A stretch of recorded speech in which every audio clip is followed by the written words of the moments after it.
What's going on, everybody? It's Adonis with Absolutely Tech, and today we talk Galaxy S6.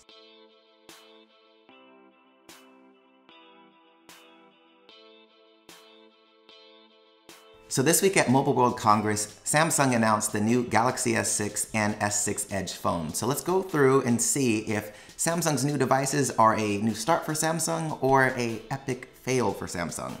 Let's get into it. So some of the specs that we have now are 8-core Exynos 64-bit chip. So that's pretty crazy. 3 gigabytes of LPDDR4 RAM. We have Quad HD displays on both phones. 16 megapixel cameras with optical image stabilization. We have wireless charging built in, metal and glass design, and Samsung Pay. Samsung Pay. Okay, so I have to say this. So, oh man. So mobile payments are something really big right now. And I understand companies trying to implement their own versions, but Samsung Pay, like you couldn't come up with another name for it at all. Like just another name. It's all good. Mobile payments for the win. But man, like Google Wallet kind of started this whole thing. Apple Pay came out and then took off like a freaking rocket.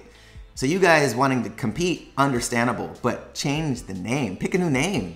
And then Google said, you know what? Google Wallet isn't doing that good. We're gonna revamp it and call it Android Pay. Jesus Christ.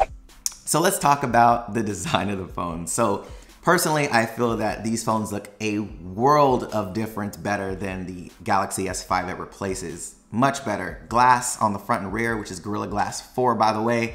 The body is metal. I don't know if it's a unibody, but I know it's a complete metal frame, which is good.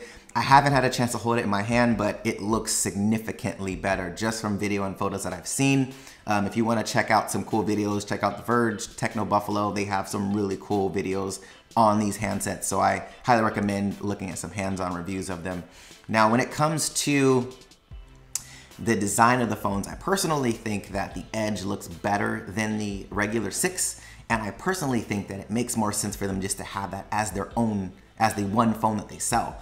They were talking about, you know, the next big thing, and then they have this other next big thing kind of that they want to sell too. Like, I just don't feel like they have confidence in the Edge displays yet. Like, if that's where you honestly think that mobile phones should go, why don't you just release it as the only phone you sell so people can get used to using it instead of having it like a side thing to your main thing, but it's really the main thing. Like it doesn't make any sense. I just feel like you don't have confidence in it enough to be your main phone. But most people think that it looks really good. So I don't know how I feel about it, but I think that that should be their main phone. That's just my personal take on it. As a consumer, I could care less about this whole Android versus iOS, Samsung versus Apple, all this or whatever, but you have to look at these phones next to each other to understand that they do look really similar. They look really similar. And to say that they don't, you've got to be the most biased person on the planet. They look very, very similar.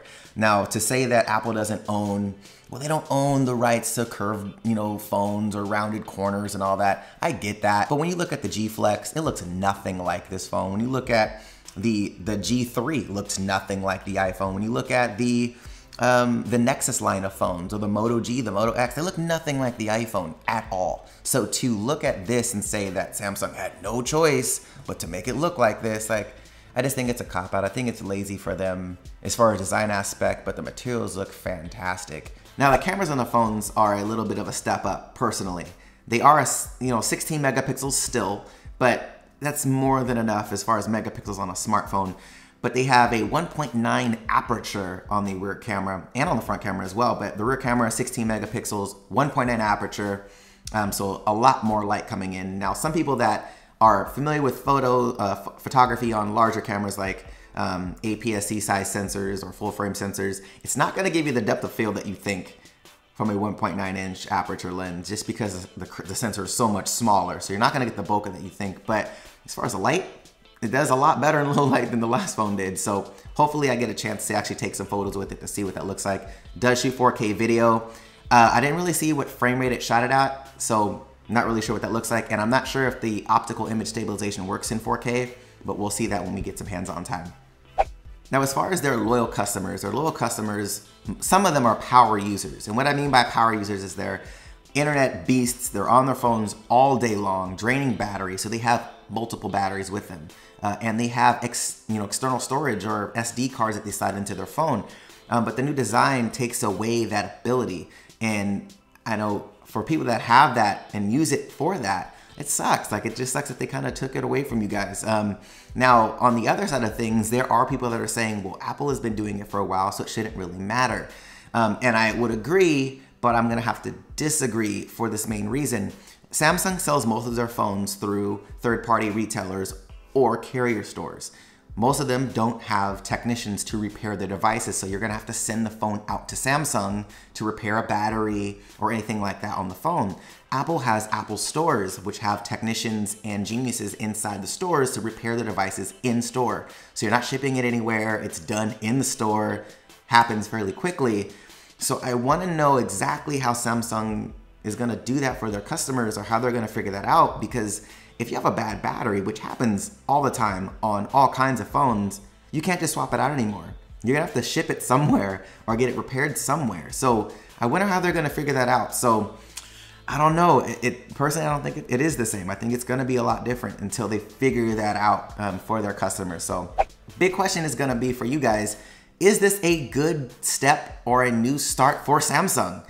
Or is this an epic fail for their loyal customer base that have been used to using their phones a certain way? Let me know down below what you guys think. Personally, I'm kind of in between. I know that there's some advantages of the unibody. I think their materials are a ton better than what they used to be. At the same time, it sucks for their loyal customer base that have gotten used to using their phones a certain way and now are kind of forced to change if they want to stay with Samsung on how they use their phones. So let me know down below what you guys think. Thank you guys so much for watching. If you guys have any suggestions for new videos or new things you want me to cover on the channel, leave it down in the comment section below. Give the video a thumbs up, subscribe to the channel if you haven't, and until next time guys, see you later.